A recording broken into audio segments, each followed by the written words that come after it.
అంత ప్రశాంతంగా కూర్చున్న శంకరుడు ఒక్కసారి పైకి లేచాడు.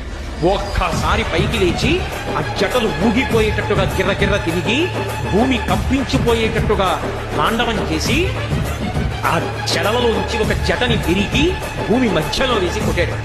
ఆయన అంత కోపంతో కొట్టేటప్పటికే అందులోంచి ఒక ఉగ్రభూతం పైకి లేచింది.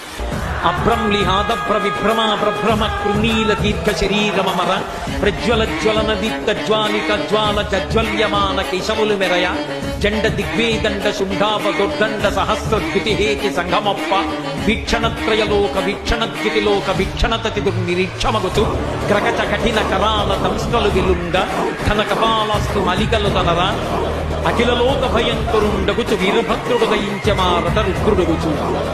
పెద్ద కపాలమాలతోటి భూమ్యాకాశములు ఏకమైపోయేటట్టుగా ఆకాశం కదులుతోందా అన్నంత పొడుగ్గా సహస్ర బాహువులతో అనేక ఆయుధాలు పట్టుకుని అలవింట్రకలు నిలబడి దీపాలు వెలుగుతున్నాయా అన్నంత పెద్ద చుట్టుతో ఆ పాదములకు పెట్టుకున్నటువంటి మంజీరములు క్షణం క్షణధ్వనులు చేస్తుండగా శంకరుడికి ప్రదక్షిణం చేసి తండ్రి ఆజ్ఞ అన్నాడు.